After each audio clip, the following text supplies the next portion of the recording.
Primero que nada, entender en dónde estamos y en dónde estábamos antes de empezar a platicar. Y entender que desafortunadamente el 2020 ha sido un año catastrófico, sin duda. Pero también entender que el 2019, como decimos en México, pues no cantaba mal las rancheras. ¿Qué quiere decir? Que fue igual de malo, no tan malo como el 2020, pero sí un año bastante complicado. El mundo estaba echado de cabeza, el mundo estaba volteado, el mundo tenía problemas, el mundo venía arrastrando muchas cosas que hoy en día se están viendo mucho más fatídicas, porque 2019 fue un año bastante negativo para cada una de las zonas del mundo.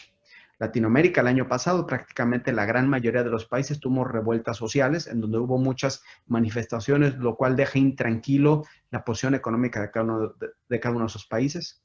El crecimiento de Estados Unidos se venía desacelerando. Más aparte, Estados Unidos peleado con China, en donde Estados Unidos y China representan el 40% del PIB mundial. O sea, el 40% del comercio, el 40% del PIB, el 40% de la interacción económica entre los países del mundo estaba completamente peleada y estaba completamente separada. Más aparte de eso, le metes el tema de Hong Kong, más aparte le metes el tema de Venezuela, que deja de existir como país, está en la misma estadística, la estadística desapareció Venezuela, más pues una idea del problema que tenemos en Venezuela, que también afecta y baja la interacción entre los países que tenemos en Latinoamérica. Latinoamérica debería estar mejor económicamente hablando si Venezuela fuera mejor. Pero Venezuela desaparece como país y eso afecta la interacción con Colombia, con Brasil, con todos los vecinos que tiene este país. Nos vamos a Europa. Europa tenía exactamente los mismos problemas. Europa tuvo también muchas revueltas sociales, empezando por el tema de Cataluña. Vienen varias zonas que están pensando en el tema de la separación, como el Brexit también, como la parte de Inglaterra separándose de la Unión Europea, y más aparte una sociedad completamente envejecida, con una demografía 100% problemática, la población económicamente activa bajando y gobiernos altamente endeudados sin capacidad de poder revertir esa parte. De hecho, a los países europeos se les juntaron dos crisis, la crisis del 2009 y la crisis del 2020, porque nunca supieron salir adelante de la última crisis. Entonces, y analizamos otras zonas como India o China, que sí, efectivamente siguen creciendo, pero siguen creciendo a tasas de la mitad de lo que venían creciendo hace 10 años. Entonces, el país estaba completamente hecho cabezas, el mundo estaba hecho cabezas. Y ahora, pues le metemos arriba el maldito COVID-19 y pues todavía se vuelve más dramático lo que está pasando en el mundo. Y para los que no sepan lo que está pasando hoy en día en el COVID-19 y cuál es el impacto que está teniendo en el mundo, esta crisis del 2019 es igual o más dramática que las últimas dos grandes crisis que hemos tenido a nivel mundial. Porque si bien en Latinoamérica hemos tenido muchas crisis en los últimos 15, 20 años que son un poquito más regionales, como la crisis que tuvo hace unos años Brasil, y a 10, 15 años también tuvo otra, bueno, Argentina, que decirlo, Colombia también tuvo algunos problemas, sobre todo enfocados a la parte social, México en 1995 con el efecto tequila, pero fueron un poquito más, digamos, centralizados en países o regiones y no tienen un efecto a nivel mundial como fue la Gran Depresión o la crisis financiera del 2009 que afectó a todo el mundo. Si ustedes analizan el impacto que está teniendo esta crisis y el impacto que tuvieron las crisis anteriores que están escritas en todos los libros de economía, pues estamos viendo que el impacto porcentual que está teniendo la crisis es exactamente igual y en algunos casos peor que las anteriores. Esto no es con el objetivo de ser negativos, esto es con el objetivo de saber en dónde estamos para saber a dónde queremos ir. Y eso es bien importante que lo entendamos. Si no sabemos dónde estamos, nunca vamos a saber a dónde queremos ir. Entonces, sepamos cuál es el efecto que estamos teniendo hoy en día. Sin embargo, nosotros creemos que no todo es negativo. Al contrario, esta crisis económica, esta pandemia, lo que nos ha enseñado o lo que nos debería de enseñar es que hay muchos ejemplos en el mundo que las crisis sirven para reconvertirnos como personas y sirven para reconvertirnos como empresas. Yo les pongo el ejemplo más importante que hay en el mundo inmobiliario es en medio de la Gran Depresión, o sea, la crisis económica estructural más importante, porque ojo también, esta pandemia no es provocado por un tema estructural económicamente hablando. No hay un problema con el sistema financiero, no hay un problema con el sistema de salud, no hay un problema con el gobierno, con un déficit. Más bien es provocado por una pandemia que hizo que la economía se apagara, no que estuviera descompuesta, se apagara.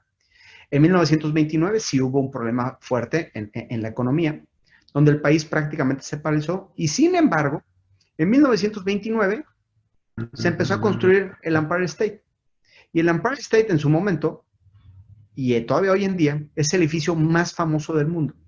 Y en su momento era el edificio más alto del mundo y el más alto en Manhattan y cambió la ciudad. Sin importar en qué situación económica estaba ese edificio, las personas que desarrollaron este edificio sabían que tenían que hacer algo diferente y que había una oportunidad en el mercado y se lanzaron a construir un proyecto que fue entregado en 1931, o sea, en medio de la pandemia al 100%, en medio, perdón, de la crisis al 100%. Entonces, sí hay oportunidad, sí es momento de hacer cosas diferentes, sí hay que entender que hay oportunidad de mercado y que aunque los países vayan a decrecer 7, 8, 9, 10%, sigue habiendo un 85, 90% restante de la economía que se sigue moviendo. Ahora, no todo eso es un aprendizaje, no nada más ese aprendizaje de ese proyecto nos da otra visión de lo que tenemos que hacer. Y siempre pongo el ejemplo de Detroit. Detroit, que fue la capital automovilística del mundo, pues hoy en día es una ciudad completamente abandonada, donde ustedes van, y es una ciudad que tiende a ser una ciudad fantasma. ¿Por qué? Porque es una ciudad que está perdiendo población.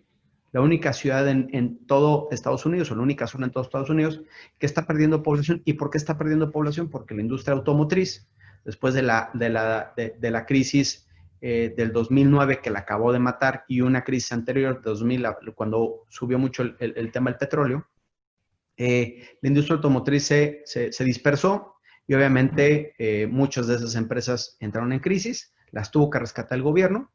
Y bueno, pues lo que pasó es que Detroit perdió ese liderazgo de una industria que no supo innovar y cambiar y que la ciudad también no supo entender que había que diversificarse y complementar de una forma más adecuada el clúster que ellos tenían ahí.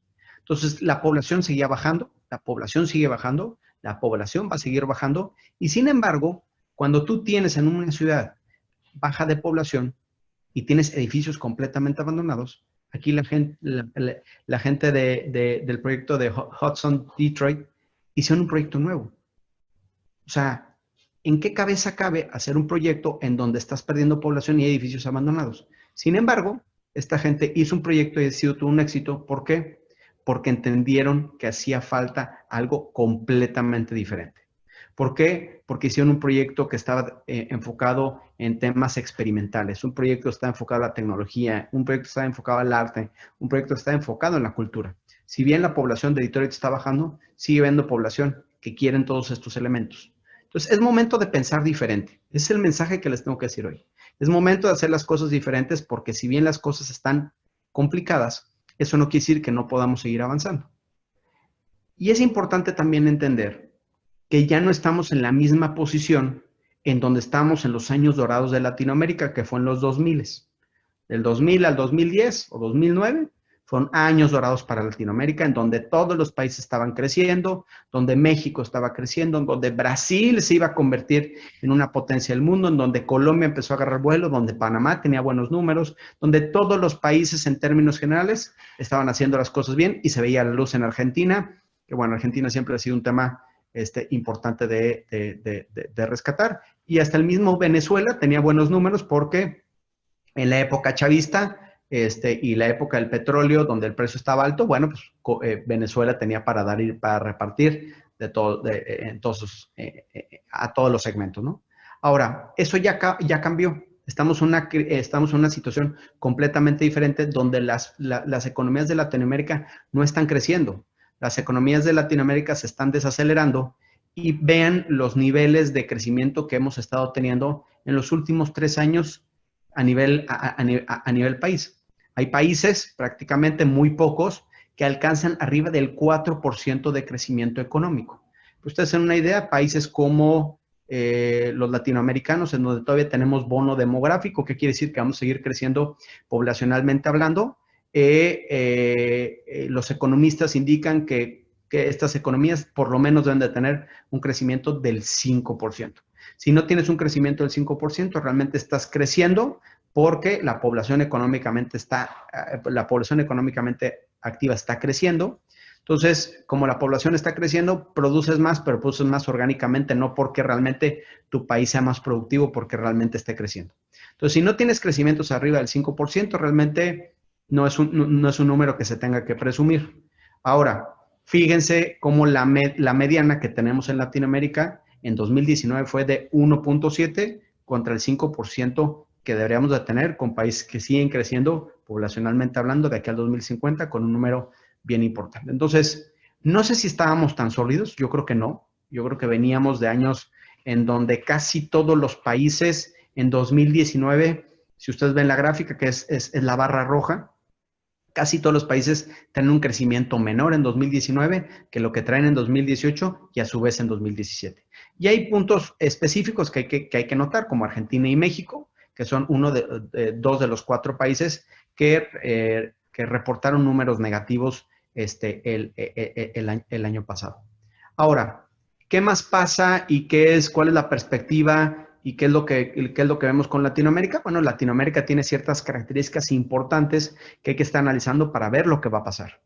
Latinoamérica depende mucho del petróleo. Prácticamente todos los países tienen una dependencia del petróleo y del gas.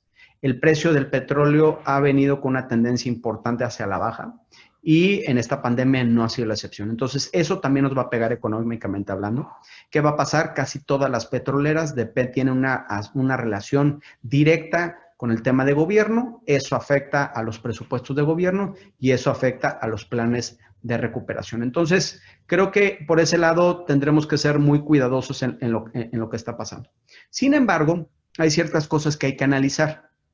Y hay que analizar que Latinoamérica, si bien depende del petróleo, también depende mucho del tema de commodities. Y aquí separemos 2 tipos de países. Los países que pueden competir contra China y los países que son complementarios a China.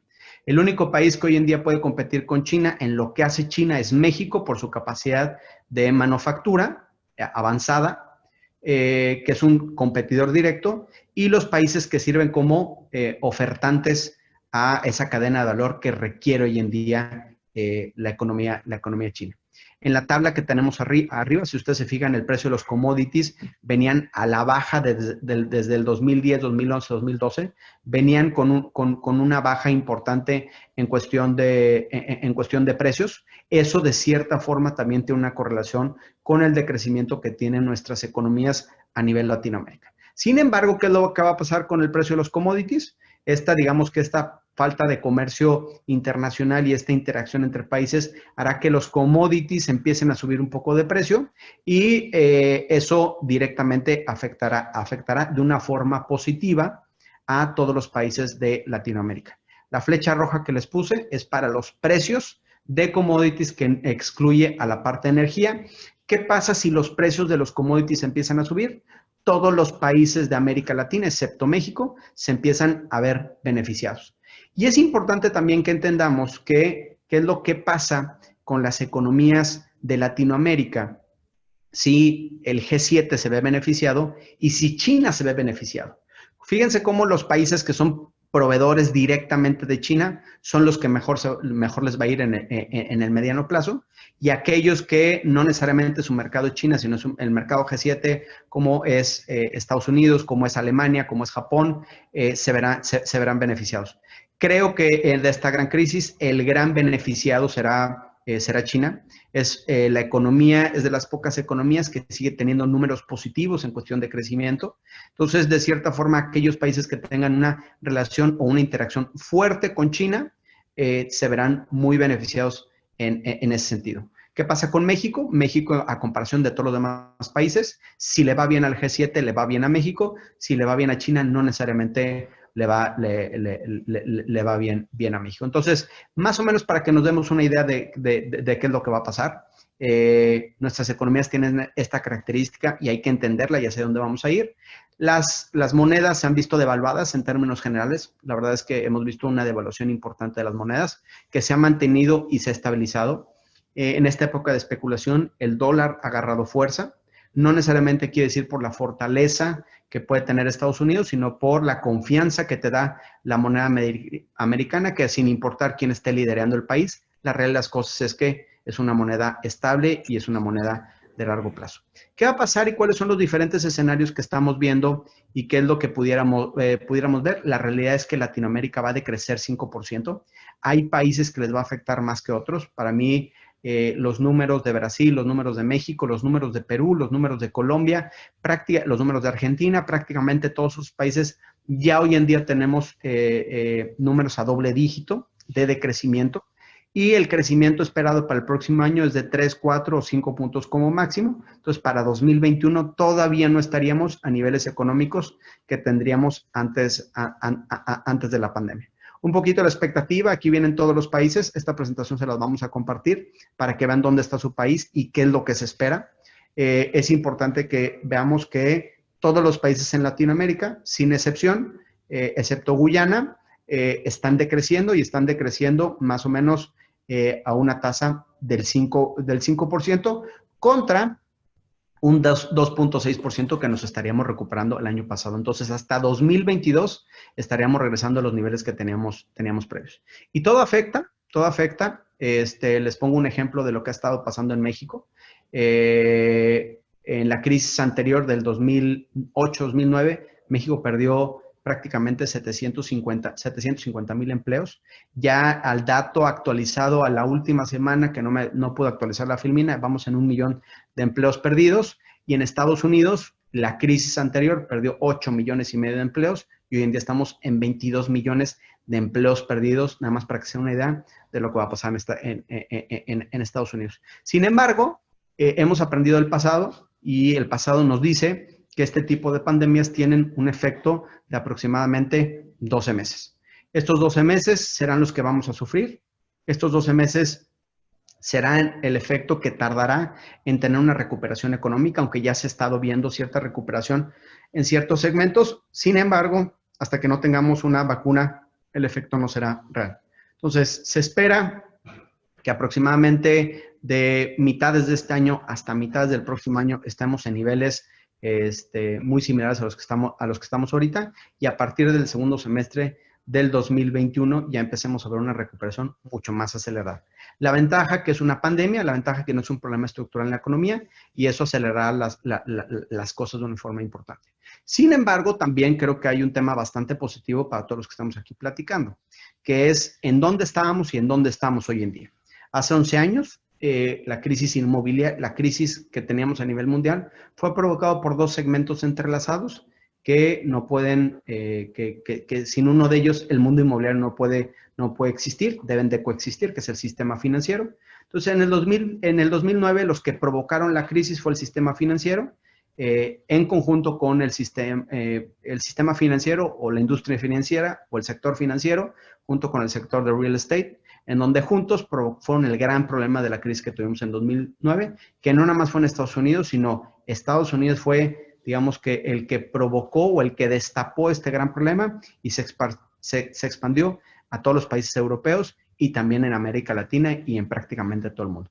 Sin embargo, en este 2020 vemos que las cosas son completamente diferentes. En este 2020 nosotros creemos, estamos confiados y estamos viendo ya los números, que el mundo inmobiliario es una de las soluciones para poder llegar al punto donde queremos estar, que es recuperarnos económicamente. Sin duda, la industria inmobiliaria tomará un papel fundamental e importante en la recuperación de los temas económicos. ¿Y por qué lo estamos viendo? Y quiero que analicen esta expectativa que tiene, que al final el mundo se mueve por esta gráfica tan sencilla que muchas veces no lo logramos entender.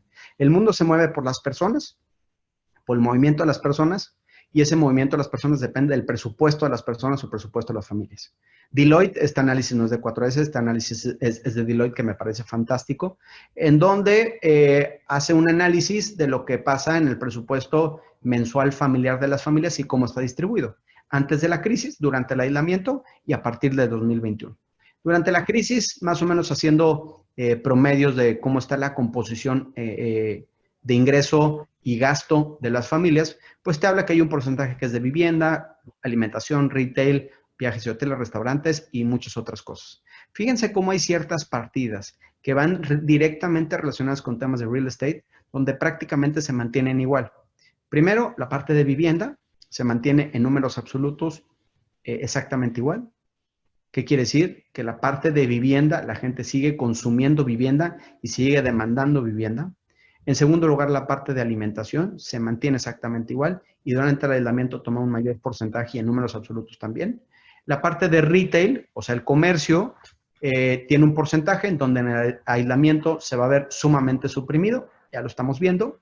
Sin embargo, cuando regresemos a las calles, será uno de los giros que más empuje va a traer de nuevo y que más se va a recuperar porque, sobre todo los latinoamericanos, queremos salir.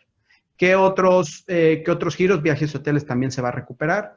La parte de restaurantes también se va a recuperar, que va relacionado con la parte de retail y entretenimiento. Y la parte de ahorro toma un porcentaje más importante y los demás sí empiezan, de cierta forma, a tener menos participación. ¿Qué quiere decir?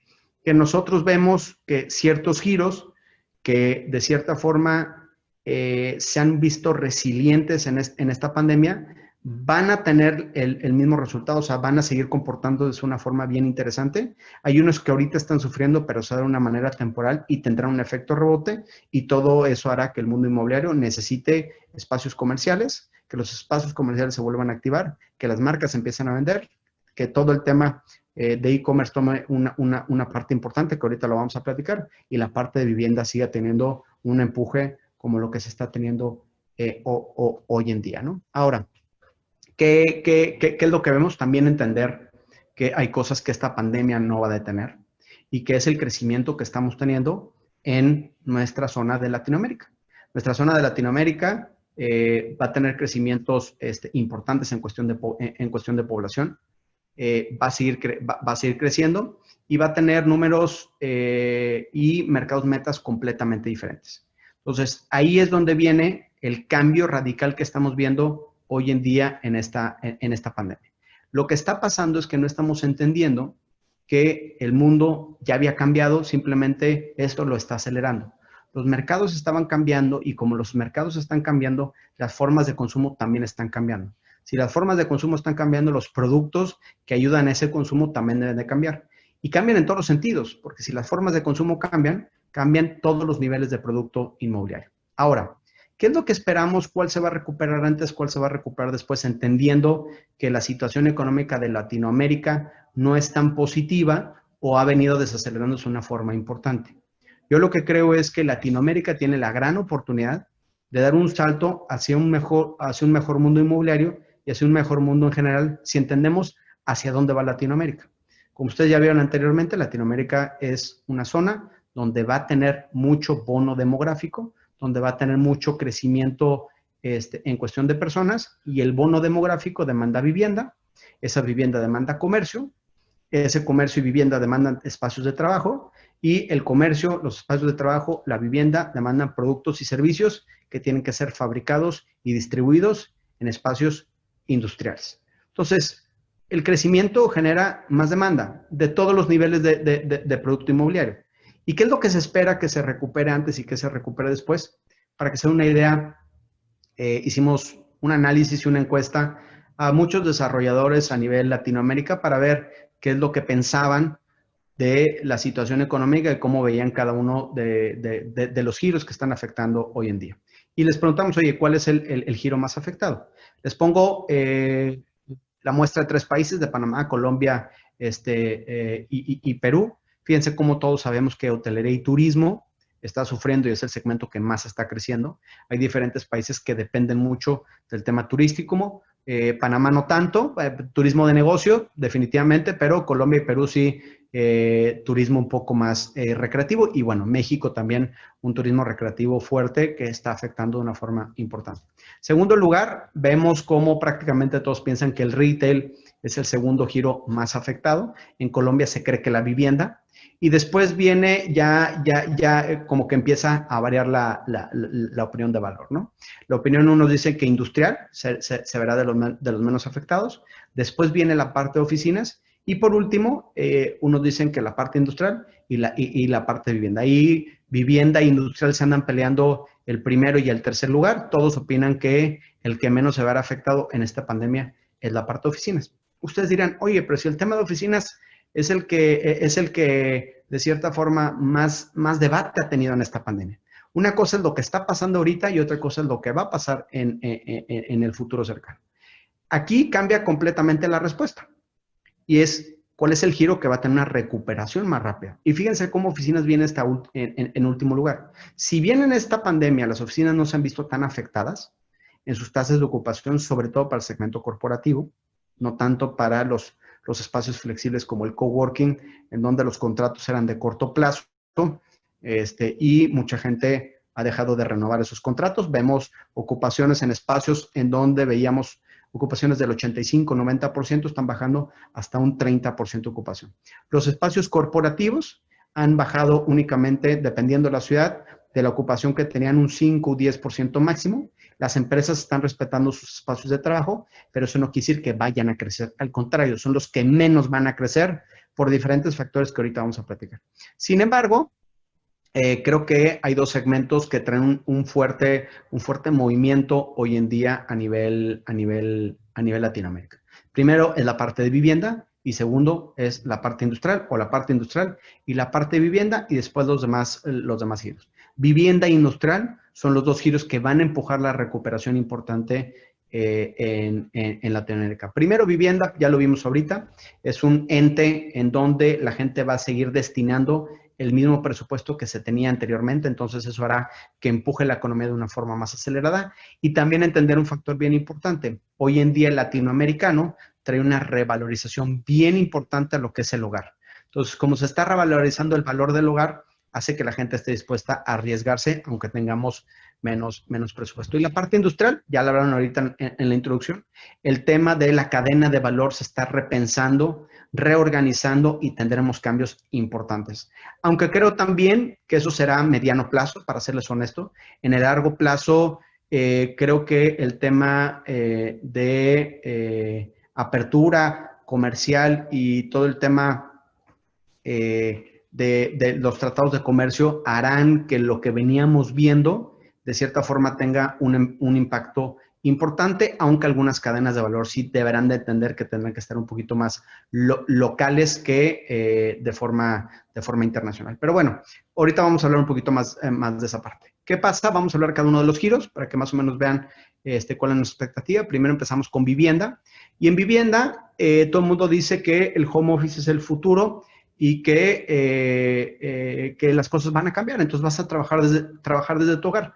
Fíjense que ahí viene una combinación de factores entre la parte de oficina y la parte de vivienda, lo cual nosotros creemos que no es cierto. El home office, en primera, no creo que todos están listos. Y lo que está realmente pasando hoy en día es que no es que realmente valores el home office. Lo que realmente se valora hoy en día es el tiempo, es lo que la gente está valorando, donde combinas hogar más trabajo. ¿Qué quiere decir? Que hoy en día, si tu horario laboral terminas a las 5 de la tarde, o 6 de la tarde, o 7 de la tarde, dependiendo del país en donde estemos, a las 6, 5, 6 o 7, cierras tu computadora y ya estás en casa.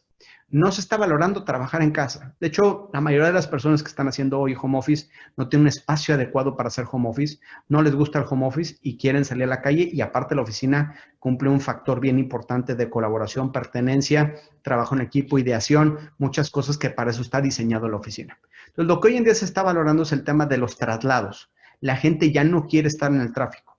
Todas nuestras ciudades latinoamericanas son un problema brutal de tráfico, están perfectamente mal diseñadas. Son ciudades con falta de transporte público, con una experiencia en cuestión de los traslados desastrosa. Me ha tocado estar en ciudades como en Colombia, bueno, me ha tocado estar en Bogotá, me ha tocado estar en Medellín, me ha tocado estar en Ecuador, en Guayaquil, Bolivia, Santa Cruz, Buenos Aires, prácticamente todas las ciudades, Guatemala, San José, Panamá, Lima también es un gran problema, Ciudad de México obviamente está dentro de esa parte. Todas las ciudades latinoamericanas son un problema brutal de traslados, de tiempo, de tráfico, que la gente hoy en día se está desacostumbrando a esa parte. Ustedes imagínense que los traslados que antes nos llevaban cerca de 1 hora 15 minutos, durante la pandemia se reducían en un 40%. Estamos hablando de 20, 25 minutos. La experiencia que tiene una persona de trasladarse es completamente diferente. Cuando las cosas lleguen a cierta normalidad, que algún día nos tendremos que regresar a la calle, abrazarnos y sentirnos humanos de nuevo, algún día, no sé cuándo, pero algún día tendremos que hacerlo, la gente volverá a otra vez estar a los mismos tiempos de traslado y de tráfico. Eso creo que hará un choque mental bien importante para la gente, en donde aquí tenemos el efecto de lo que está pasando en todas las ciudades latinas, en donde estamos viendo que la densidad poblacional de todas las ciudades latinas está decreciendo importantemente. Esto es una estadística para México, nada más, pero todas las ciudades latinas se comportan exactamente igual. La densidad está bajando, la población está creciendo a tasas del 10% anual prácticamente en cada uno de los años, donde la superficie está creciendo también a tasas prácticamente del 10%, y los automóviles también están creciendo a tasas prácticamente del 8 o 9%. ¿Qué está pasando? Estamos siendo ciudades extensas con muchos automóviles que crean un problema de tráfico brutal. Ahora, ¿qué va a pasar? Pues que nosotros creemos que después de ver el efecto del tráfico, después de ver el efecto de trabajar en casa, el efecto de estar cercano, lo que va a pasar es que se va a tener una revalorización de trabajar cercano a los puntos de trabajo, y ahí es donde creemos que la parte de vivienda vertical tomará una fuerza más importante. Mucha gente dice que no se van a vender departamentos o vivienda vertical. Nosotros creemos que es al contrario. La gente va a valorar más ese tema de distancia, pero entender también cómo está el mercado para este segmento y en donde vemos una oportunidad importante. El mercado está completamente desbalanceado. ¿Qué quiere decir? Que no hay suficiente oferta de vivienda vertical cercana y asequible para los mercados que tenemos hoy en día. Aquí ven los porcentajes de población que tenemos y los porcentajes de cómo se comporta la oferta. Los mercados están completamente desbalanceados. Ahorita me regreso a esta gráfica para explicarles. Y fíjense, traigo alguna estadística de ciertos países como Panamá, en donde los segmentos socioeconómicos, lo que tenemos del lado izquierdo, no está alineado a la oferta que tenemos del lado derecho. Y así sucesivamente nos vamos a Panamá, nos vamos a Perú, nos vamos a México, donde el problema todavía es mayor. Entonces, ¿qué es lo que estamos viendo? El tema de low cost housing será uno de los segmentos que va a crecer, sobre todo en los formatos verticales, para poder tratar de eliminar ese tema de la distancia. Y es donde viene un tema importante que venimos hablando desde hace tiempo, donde vendrá una revalorización de los espacios de muchas de las ciudades en donde han crecido de una forma exponencial en su huella, y tendrán que repensar esos espacios en donde hoy en día tenemos zonas abandonadas, a la baja en nivel socioeconómico, céntricas y cercanas, deshabitadas, pero casualmente están equipadas. Tendremos que repensar las ciudades, y eso será la única forma de poder cubrir la oferta que nos hace falta para la gran demanda en cuestión de vivienda vertical asequible para ese segmento que hoy en día tiene viviendas inalcanzables en lugares céntricos y cercanos a los puestos de trabajo. La única forma de poderlo hacer es recuperando estos espacios. Y entender que ya hay ejemplos hay recuperaciones bien importantes en donde ya vemos a China con ejemplos claros de que ya están actuando y están cambiando las cosas de vender, y están reactivando la parte de vivienda de una forma bien importante. Y también entender que después de una crisis el mercado cambia de una forma importante. En Estados Unidos, después de la crisis del 2009, el mercado de vivienda cambió completamente, en donde el tema de multifamily o el tema de rentas se volvió un tema mucho más importante, con mucho mayor crecimiento que el tema de single family o vivienda especulativa o vivienda venta. Entonces, creo que eso también va a pasar en Latinoamérica. Las tasas de interés en los países latinoamericanos vienen a la baja. Eso ayudará también. Y entender que los proyectos hoy en día que estamos pensando para 2020, no hay que pensarlos para 2020, hay que pensarlos para 2021. Tenemos que trabajar en cada uno de nuestros proyectos en la parte de planeación, porque el próximo año, sí les tengo que decir a todos aquellos que aparte de lo industrial hagan alguna otra cosa, es el presupuesto de todas las personas y todas las familias va a estar mucho más limitado. Entonces, no tenemos margen en cuestión de precios, lo único que tenemos margen es en la cuestión de costeo. Si no tenemos proyectos 100% planeados y terminados, seguramente nuestras utilidades van a sufrir. Entonces, planeemos proyectos antes de salir. Ahora, ¿qué pasa en retail y e-commerce? La realidad es que el comercio está sufriendo porque el comercio está completamente detenido. Ojo nada más porque la visión, y me ha tocado escuchar a mucha gente que habla con una visión demasiado corta. Y la visión demasiado corta nos puede dar mensajes equivocados. Una cosa es lo que está pasando con comercio y otra cosa es lo que va a pasar con el comercio. Son dos cosas muy diferentes, el presente con el futuro. Y tampoco nos equivoquemos y nos confundamos con el tema del e-commerce. Vengo escuchando desde mucho tiempo que el tema del comercio va a desaparecer o va a cambiar, ya los espacios van a estar muertos, como en Estados Unidos, por el tema del e-commerce. Y hagamos una aclaración bien importante, que el e-commerce tiene una relación directa con la parte industrial que ustedes manejan aquí.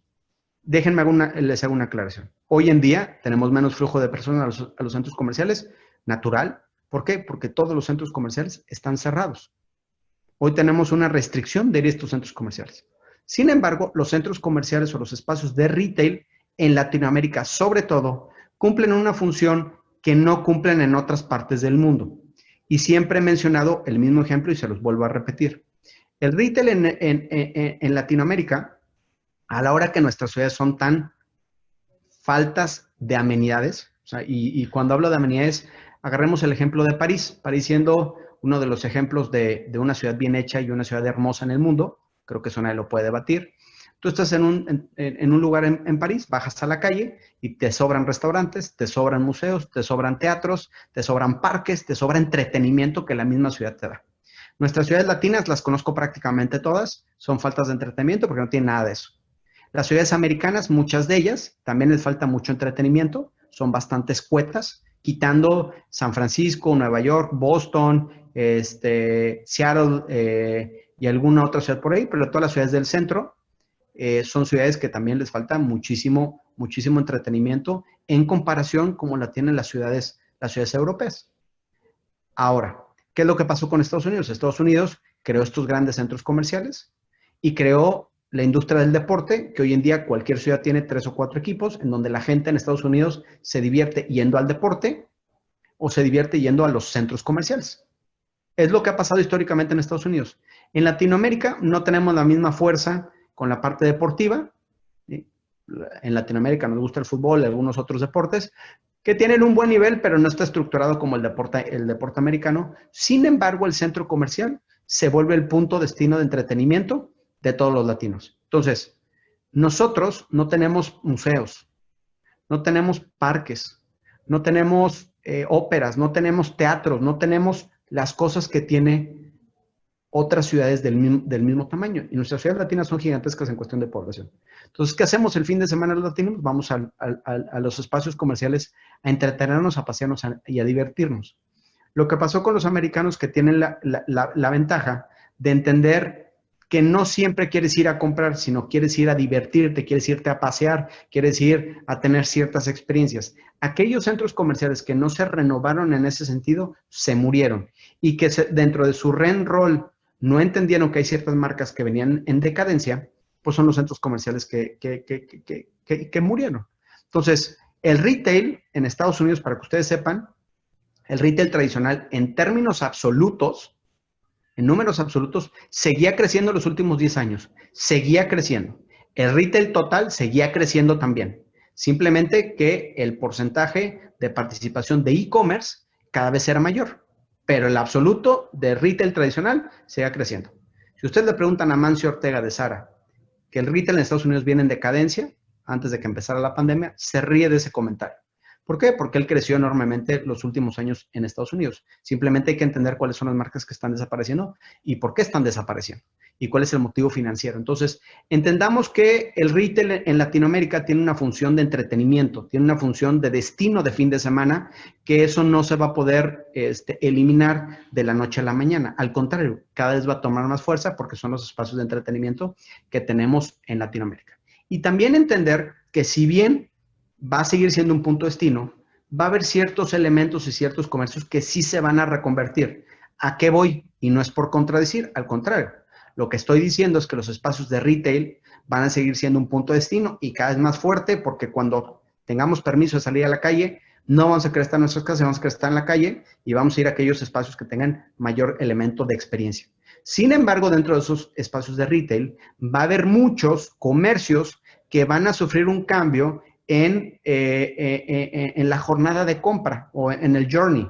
¿Qué quiere decir? Hay muchos comercios que tienen una jornada o, digamos, un proceso de compra mixto. Hay cosas que voy a la tienda y todo el proceso lo hago en la tienda. Hay comercios que lo hago multicanal, o sea, el proceso lo comparto. Y hay ciertos segmentos en donde el 100% lo hago digital. Entonces, va a haber muchos de estos comercios. Ahorita, hoy en día, el comercio en Estados Unidos es el 10%, el e-commerce 10, 11, 12%, ¿sí? En donde ese 10, 11, 12% va a empezar a crecer. Y aquí están los números, ¿no? Hoy en día se espera que para el 2021 tengamos que el 17.5% del retail en términos generales sea por medio de e-commerce.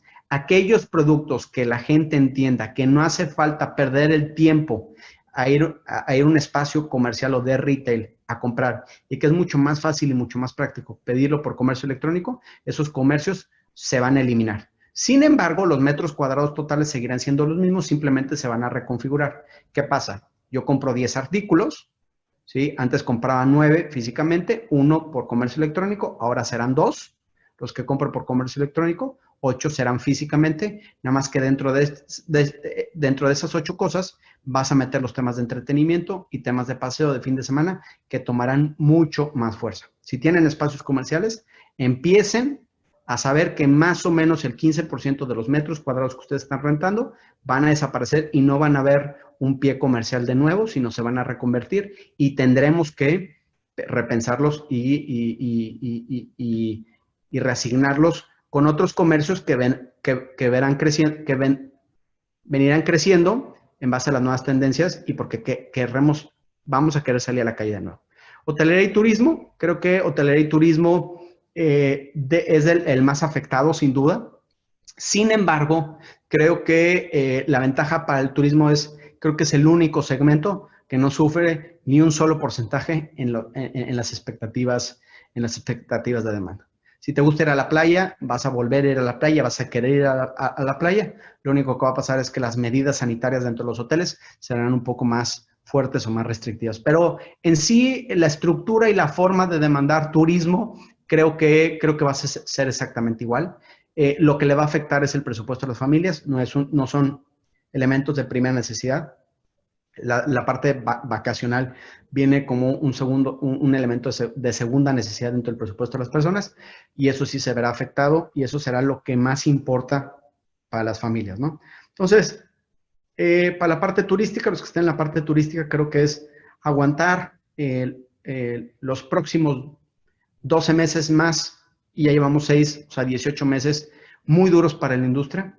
Vemos destinos turísticos top del mundo, como puede ser en México la parte Riviera Maya / Cancún, en donde prácticamente el 90% de las camas estaban completamente cerradas y sin operar porque la ocupación cayó a niveles del 10%, recuperándose ahora a niveles del 30%, muy lejos de los niveles de ocupación arriba del 70-80% que veíamos promedio anual. Sin embargo, es un segmento en donde la estructura de demanda no tiene tantos cambios importantes. Sin embargo, hay otros que sí cambian un poco más, donde la industria de la logística va a cambiar. Hay dos elementos bien importantes que entendamos que van a ayudar a la zona. Y si bien muchos de ellos tienen, digamos que, efectos por país, acuérdense que Latinoamérica es una región que de cierta forma está bastante integrada y tiene bastantes acuerdos. Primero, entendamos que la firma del TEMEC para México crea una certidumbre en la zona.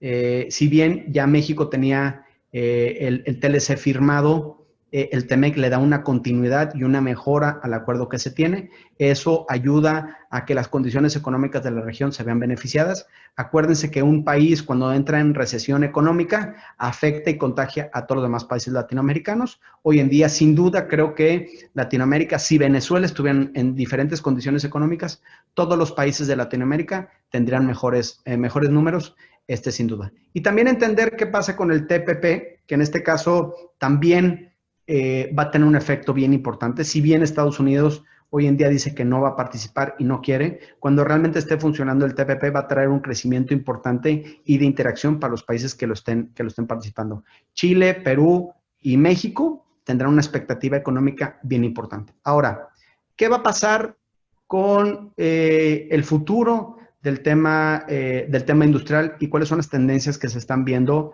y que van interrelacionadas con otros segmentos? Definitivamente el cambio de consumo en la parte de e-commerce nos hace pensar que vamos a tener que hacer estos espacios que le llamamos nosotros de arquitectura líquida.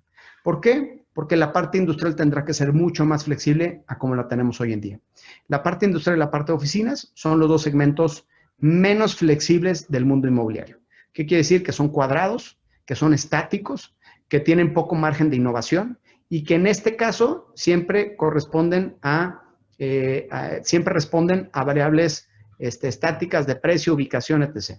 Los otros segmentos son mucho más versátiles. La parte turística es mucho más versátil, la parte comercial es más versátil y la parte de vivienda definitivamente es más versátil. Ahora, ¿qué tendrá que pensar la parte industrial? La parte industrial tendrá que pensar en toda esa gama de productos que la nueva demanda va a consumir y para eso tenemos que pensar en un elemento de arquitectura líquida. Por ejemplo, ¿qué es lo que estamos viendo y cuáles son las tendencias que hoy estamos viendo importantes? Todo el tema de retrofitting o arquitectura líquida. Pongamos el ejemplo de este proyecto en Estados Unidos, en el distrito de Columbia, en donde el proyecto está pensado o está diseñado hoy en día para que en un futuro cumpla con otras funciones importantes de las que tiene hoy en día. Si ustedes se fijan, la parte industrial y la parte logística requiere hoy en día necesidades diferentes a las que tenemos hoy en día. ¿Por qué? Porque necesita cercanía. El tema de e-commerce te hará que on a mile o en una milla o espacios cortos deberás de tener espacios de almacenamiento céntricos y bien ubicados para hacer la parte logística mucho más fácil. ¿Qué vendrá acompañado? Vendrá acompañado con nuevas tendencias urbanas que harán que la gente necesite menos espacios de estacionamiento o menos espacios y se quedarán esos espacios deshabitados. Esos espacios de estacionamiento estarán asignados primero para espacios de habitabilidad mucho más flexibles y mucho más económicos y también complementarán el espacio industrial. ¿Qué quiere decir? Que los espacios de parqueo o de parking o de estacionamiento, dependiendo del país, que empecemos a dejar de utilizar, se van a reconvertir en muchos espacios de almacenamiento y logística para toda la parte de e-commerce que vendrá creciendo de una forma importante, que en Estados Unidos ya se está haciendo. Entonces, el tema de logistics and storage va a crecer de una forma importante. No lo veamos únicamente como el tema de mini bodegas, porque muchas veces pensamos que el tema de mini bodegas es la solución. No, para nada. Al contrario, viene una reconversión importante de los espacios en donde cambiará la forma de consumir de cada uno de ustedes. Y también entender que no nada más es una concentración de espacios industriales. Lo que estamos viendo hoy en día es que en las diferentes partes del mundo, la clusterización es el elemento más importante de resiliencia en los parques industriales o en las zonas industriales. No nada más es, en este caso, hablando de zonas francas, no nada más es tener beneficios económicos, sino tener una concentración importante. Aquellos espacios o distritos o entes industriales que tienen un nivel de clusterización son los que hoy en día se están viendo más resilientes y mejor están sacando la crisis. ¿Qué quiere decir clusterización? Clusterización quiere decir que están integrados para un mismo segmento, en donde se promueve la colaboración, donde se promueve el conocimiento, donde se promueve comunidad. Hay una integración de todo el sector. Ese sector tiene, esos clústeres tienen capacidad de innovación, de mejora. Entonces, esa mejora, esos nuevos productos, esos nuevos servicios, esas cosas que están inventando, de cierta forma se ven beneficiados ese mismo clúster. Si el clúster está desmembrado, si únicamente hay una concentración de metros cuadrados, no una concentración de giros, lo que pasa es que tienes un efecto secundario, un efecto terciario, un efecto en cuarto nivel. Cuando están todos los niveles concentrados en una misma ubicación, esa misma ubicación genera conocimiento. Ejemplo, un clúster bien importante, el clúster de innovación y tecnología que tenemos en Silicon Valley, se ha mostrado uno de los clústeres más resilientes que va avanzando y que más beneficios se ha visto. Digamos que el e-commerce es una buena tendencia, pero de cierta forma es un ejemplo de cómo ese clúster genera colaboración, ese clúster genera conocimiento, ese clúster genera comunidad y ese es el futuro para nosotros en el tema de real estate. Nosotros en México tenemos 3 clústeres importantes. El clúster aeronáutico en la parte centro del país, en donde de cierta forma nos hemos visto beneficiados por esa parte y una especialidad importante. El clúster automotriz también, a pesar de que la industria automotriz ha venido a la baja, la misma concentración ha generado bajas en costos y una industria mucho más eficiente. Entonces, lo que vemos es la clusterización y el trabajo en conjunto con los gobiernos es de cierta forma una de las tendencias importantes que estamos viendo hoy en la parte industrial. Y nos vamos a la parte de oficinas, en donde la parte de oficinas de cierta forma es el segmento, ¿sí?, de todos que más complicado veo hoy en día para los que tengan espacios o metros cuadrados de oficinas. ¿Qué pasa con el segmento de oficinas? El segmento de oficinas va a sufrir un cambio importante. Va a sufrir un cambio importante en el formato de oficinas, no tanto en la demanda. La demanda viene a la baja debido a que Latinoamérica va a decrecer 5% y que hay ciertos países que están decreciendo a doble dígito. La demanda de oficinas depende de cómo se están comportando las empresas. Si las empresas no crecen, no se pueden expandir, no hay más metros, no pueden mejorar sus metros, no se pueden cambiar a una mejor oficina y tampoco pueden abrir nuevas oficinas en otros lugares porque no están creciendo. Entonces, la caída de demanda en metros cuadrados de oficina viene relacionado con la situación económica, no tanto por el home office. El home office lo que va a hacer es que va a cambiar los metros cuadrados o el tipo de metros cuadrados que vamos a tener. Sin embargo, creo que el home office sí nos va a traer nuevos conceptos, como el tema de home más office. Vamos a tener que estar integrando estos conceptos. Vivienda vertical cercana a los puntos de trabajo, que dé flexibilidad y que tenga espacios complementarios para poder trabajar y así complementar el espacio de oficina y el espacio del hogar. Y obviamente muchos metros cuadrados que se irán 100% home office se tendrán que reconvertir y veremos espacios y segmentos mucho más enfocados. Y obviamente el tema de homeschool y cosas así van a empezar a meterle muchas variables importantes al mercado de oficinas. Y con eso terminamos la plática del día de hoy, haciendo una recapitulación de lo que vimos. La parte económica en Latinoamérica no es muy alentadora. Sin embargo, creo que ya creciendo el próximo año 2021, a la mitad de lo que perdimos este año, no parecen tan malas noticias. Sin embargo, también entendamos algo importante y fundamental, que las economías latinoamericanas han salido adelante no gracias al gobierno, porque muchos de los países nos estamos quejando del poco apoyo que se tiene el gobierno. La realidad es que en cuestión de gobierno relación PIB, los gobiernos latinos son los gobiernos que menos participación tienen en cada una de las zonas que estamos viendo a nivel mundial. Toma menos participación que Norteamérica, toma menos participación definitivamente que Europa, que Asia y que otros países del mundo. Entonces, Latinoamérica ha salido adelante no por lo que haga bien o lo que siempre hacen mal los gobiernos y qué tan corruptos son o qué tan eficientes son, sino más bien por lo que hacen los empresarios y la industria, los empresarios, la industria privada, el sector privado, que es el que empuja a estas economías y estos países a hacer las cosas adelante.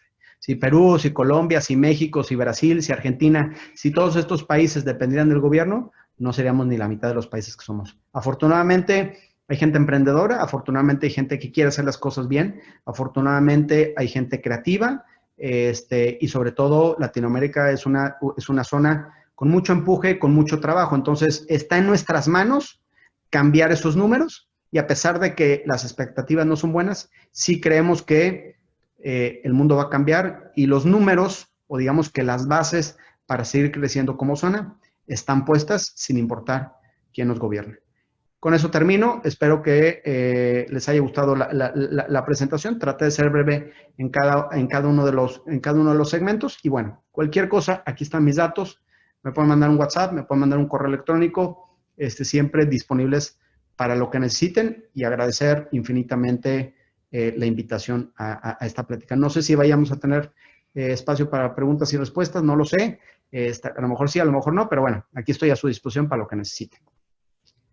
Ignacio, muchísimas gracias por tu presentación. Realmente para todos que estamos acá conectados, que estamos en el sector inmobiliario, pues me voy con un gran mensaje que en el 2009 pues éramos el problema y ahora somos la solución. De hecho, eso ya lo hemos visto reflejado en algunas estadísticas que tenemos, que cuando la economía se cerró completamente, las zonas francas estaban a un 30, 40, incluso 50% de operación. Y esto es porque, como somos áreas geográficas delimitadas, se pudieron establecer todos los protocolos de bioseguridad pues para la entrada de las personas. Adicionalmente, industrias dentro de las zonas francas, en el sector alimenticio, textiles que se reinventaron automáticamente a hacer tapabocas y trajes de bioseguridad. Entonces, pues realmente nosotros mismos nos dimos cuenta que somos un sector resiliente en este tipo de crisis. Y bueno, lo que tú decías al final, ¿no? Que nosotros, pues, como latinoamericanos, acá estamos conectados de 25 países, pues podemos salir adelante, obviamente unidos y innovando, lo que tú decías, pues ser resiliente, innovar, ver qué estaba, pues qué está funcionando, qué no está funcionando para nosotros, pues cambiar dentro de nuestro core business y así salir adelante. Y estamos convencidos que las zonas francas vamos a ser parte de la reactivación económica de nuestras economías por el tipo de industrias que tenemos, porque el sector inmobiliario, pues, emplea a muchas personas. Y bueno, vamos a pasar, Gustavo, por acá te veo. No sé si haya preguntas, la verdad, pues ya nos pasamos un poco de tiempo, pero si alguien tiene pues una pregunta. Mientras tanto, para los que se conectaron tarde, porque vi que bastante se conectaron tarde, les muestro de nuevo brevemente la plataforma, ya está al aire, relocatelatam.com. Pueden hacer la búsqueda por tipo de oferta ya sea venta, arriendo, tipo de propiedad, si es un lote, oficina o bodega, para el uso, si va a ser un data center, industria, logística o servicios, o servicios de BPO, KPO, ITO, por país, por ciudad y nuevo y usado. Pueden entrar a cada uno de los inmuebles, donde les mostrará las fotos de cada uno de los inmuebles y las principales características. Y como lo dije al inicio, pues esta plataforma está pensada detenidamente para que esté traducida en inglés, francés, portugués y mandarín. Entonces voy a ver si acá hay chats de preguntas. Seguro tienen preguntas porque me gustaría hacer, bueno, lo de las presentaciones y eso sí, se los mandaremos, no se preocupen. Y la grabación. Y Gustavo, no sé dónde. Ah, sí, ya te veo. Ya te vi. Vale, no hay preguntas entonces, ¿no? Pues no me han llegado preguntas, o por lo menos. Ah, sí, Bueno, perdón. pues eso. Me gustaría saber si tienen alguna proyección sobre áreas de mercado para reactivación, sobre todo en Centroamérica.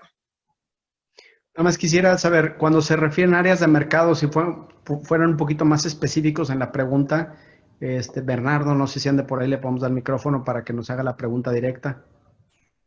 Vale, mientras nos responde, Fabián Nolasco de Honduras te pregunta, ¿cómo ves el efecto de la guerra comercial China, Estados Unidos y todo lo que va a ser relocalización?